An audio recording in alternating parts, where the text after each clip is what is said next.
Bonjour à toutes et à tous, très chers viewers cinéphile, j'espère que vous allez bien, c'est le viewer cinéphile qui vous parle. Et bienvenue dans une vidéo analyse cinéma spéciale, qui n'était pas du tout prévue à la base, où on va juste parler tout simplement d'un coup de gueule que j'ai. Sachez que il y a quelques instants, il y a un an, ça va faire maintenant une heure pratiquement, j'avais terminé encore une fois Man of Steel que je m'étais revu, qui est juste la masterclass ultime sur Superman, et que clairement j'avais pris mon pied, et je me sentais vraiment enjaillé en le revoyant, mais je me suis dit, bah, pourquoi ne pas juste relire le synopsis qui est derrière la boîte de DVD de Man of Steel. Et en lisant le synopsis, je me suis dit quand même, putain que c'est bien résumé, que ça résume bien, et que ça illustre bien le film, quoi. Alors qu'il n'y a pas il y a pas une seule mention du nom de Superman dans le résumé, mais enfin dans le synopsis. Mais pour te dire, putain que ça représente bien le film, c'est fou, hein. Et c'est là où je me suis dit et que j'ai commencé à comparer sur internet avec le résumé, enfin le synopsis de Fast and Furious 10 de Jules Leterrier. Vous savez à quel point j'adore. Non, non, c'était complètement ironique, bien sûr. Je déteste ce mec. Vous savez très bien, pour ceux qui me suivent, que c'est un faux cul qui fait n'importe quoi avec notre cinéma, clairement. Il m'énerve déjà rien que quand j'en parle. Mais blague à part, pardon. J'ai lu le résumé le synopsis, pardon. Je vais beaucoup faire des erreurs là-dessus. Je vais sûrement, bref, synopsis de Fast and Furious 10, c'est un gâchis. Et j'ai voulu comparer, et c'est là où je me suis dit, ouais, ça part dans tous les sens. Et pourquoi ne pas en faire une vidéo pour expliquer le but du synopsis. Mes très chers amis, à la base, faut savoir un truc. Quand tu veux commencer dans le cinéma en tant que réalisateur et vendre ton projet de scénario à un producteur, j'en ai fait l'expérience.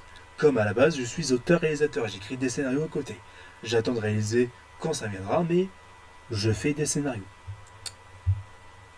Du coup, on va étudier ça ensemble. Mes très chers viewers cinéphiles. Le pitch à la base, parce que c'est ce que tu fais vendre à un producteur. On est d'accord, jusque-là. Faut bien que tu lui racontes l'histoire. Le pitch, ce sont ces quelques phrases qui résument l'histoire, l'enjeu, l'idée directrice d'un film, bref, son canevas.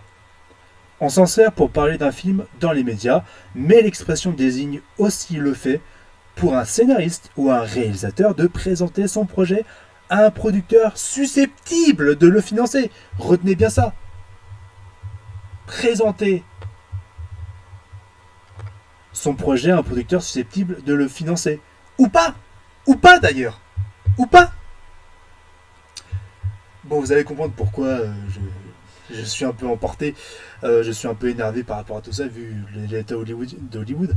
Mais bon, là, si vous voulez, on va comparer avec les synopsis en question qui sont sur Allociné et ce qui sont aussi sur, pardon, excusez-moi, les quelques DVD qui sont là. Et pour vous dire, il y a plusieurs genres différents dans les DVD que j'ai choisis justement pour la vidéo. Du coup, pour vous dire, alors, hop là, voilà, ma gueule gêne pas, d'accord. Du coup, alors, synopsis. Qu'est-ce qu'un synopsis? Principalement connu au XXIe siècle pour son usage cinématographique, le mot synopsis désigne le résumé condensé d'un scénario. Le mot peut aussi être employé au féminin. Un dodoge désigne alors un écrit décrivant la, pardon. Un dodoge désigne alors un écrit décrivant la totalité ou un aperçu d'une œuvre ou d'une science. Ok, c'est ce qui nous résume. Mais encore, comment rédiger un synopsis de film? Écoutez bien. Même pour ceux qui veulent faire du cinéma et devenir réalisateur et scénariste, écoutez bien cette vidéo. Hein. Le synopsis doit en effet être rédigé avec des phrases courtes et au présent. Il sert à raconter l'histoire qui se déroule dans le roman. Ça peut être dans le roman ou dans un scénario de film, etc. Vous m'avez compris. Il se focalise sur l'action et les relations entre les personnages. Il n'y a donc pas de dialogue et les descriptions sont sommaires. On est d'accord. Qu'est-ce qu'un synopsis? Exemple. Un synopsis est un résumé détaillé d'une œuvre qui en expose l'histoire du début à la fin. Ce terme est souvent associé au milieu du cinéma ou à celui des sciences, mais il concerne aussi le domaine du livre, de l'écriture et de l'édition. On est d'accord là-dessus, les gars? On est d'accord là-dessus. Mais là où je me pose des questions, c'est que synopsis. Pourquoi synopsis? Pour un résumé comme ça. Ah oui, synopsis. Synopsis raccourci, mais qui spoil pas trop. Mais qui en fait peut raconter un peu le film.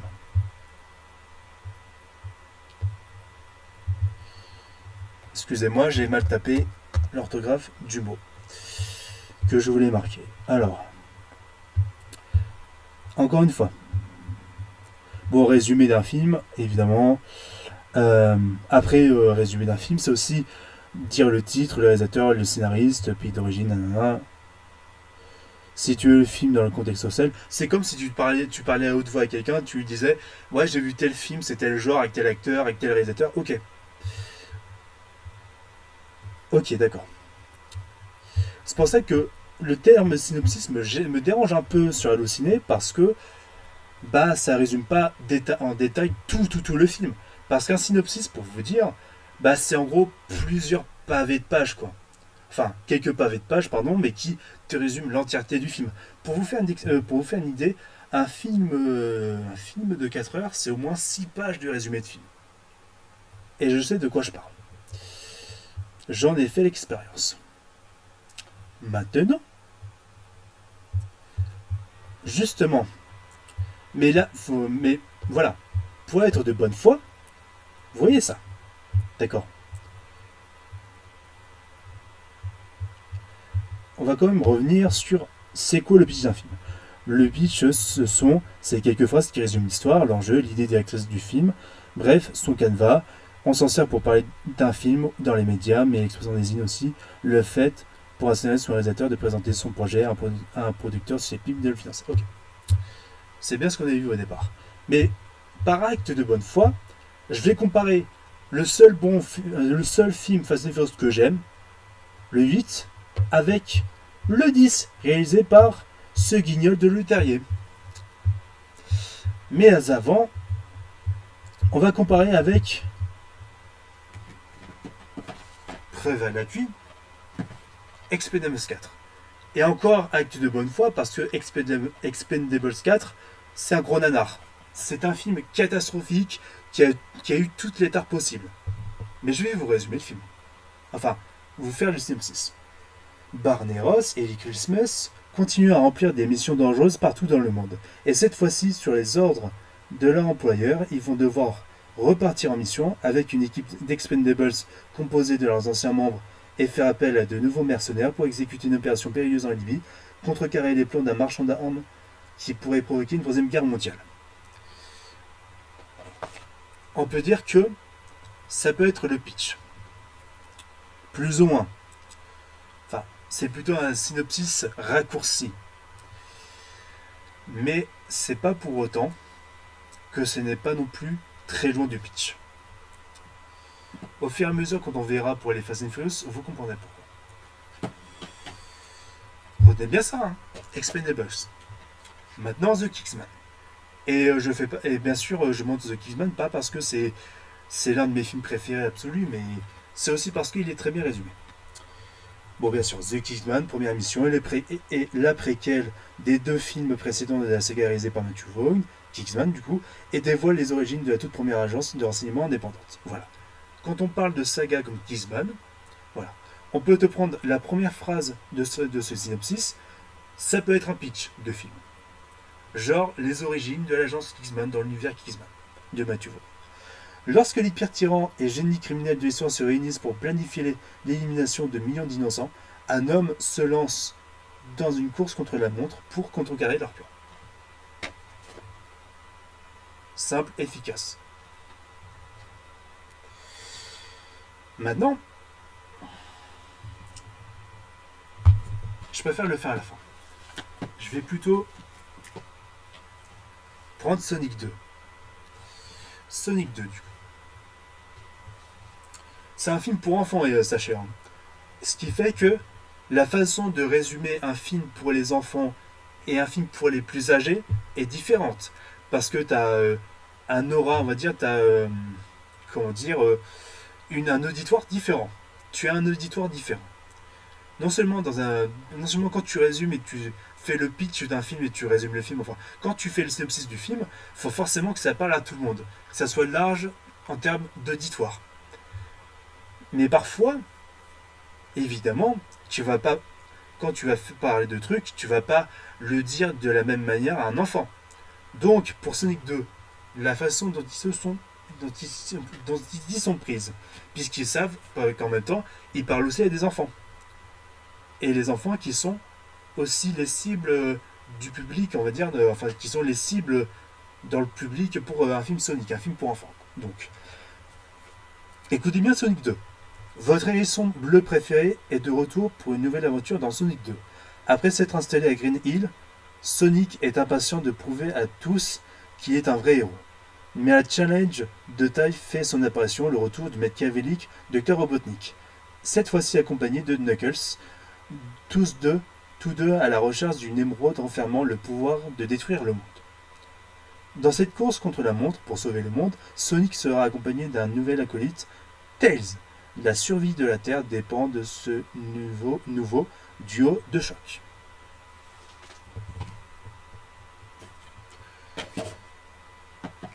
Et là, ça va être intéressant. Tony en famille, film d'auteur français avec Camille Cotin. La manière de le résumer est différente, forcément. Alors, Antonia, dite Tony, élève seule ses 5 enfants. Un job à plein temps. Elle chante aussi le soir dans des bars car il faut bien nourrir sa famille. Tony a du talent, elle a enregistré un single qui a cartonné, mais avant c'était il y a 20 ans. Aujourd'hui, ces deux aînés s'apprêtent à rejoindre l'université. Alors Tony s'interroge. Que fera-t-elle quand toute sa progéniture aura quitté le foyer? À 43 ans, à 43 ans, est-il encore temps de reprendre sa vie en main?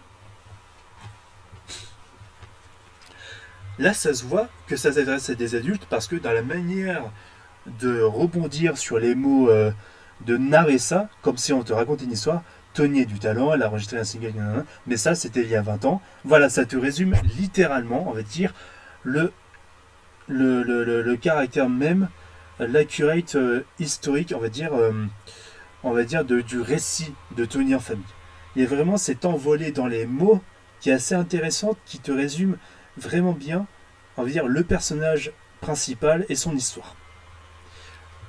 À titre de comparaison, Sonic, pour les enfants, bah c'est genre, hey, Sonic va s'allier avec un nouvel ami pour sauver le monde.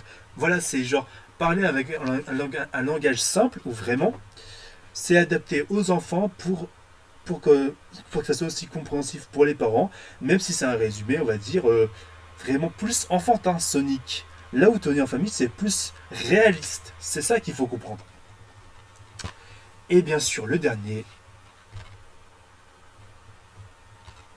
Man of Steel, film sur Superman de Zack Snyder, du coup. Un garçon apprend qu'il est doté de pouvoirs extraordinaires et qu'il n'est pas né sur Terre. Arrivé à l'âge adulte, il s'engage dans un périple pour découvrir... 1, 2, 3, 4. Arrivé à l'âge adulte, il s'engage dans un périple pour découvrir d'où il vient et pourquoi il a été envoyé sur notre planète. Mais le héros en lui se doit de faire surface pour sauver le monde de la destruction totale et devenir un symbole d'espoir pour l'humanité tout entière. Là, je vous ai résumé ces films-là. Man of Steel,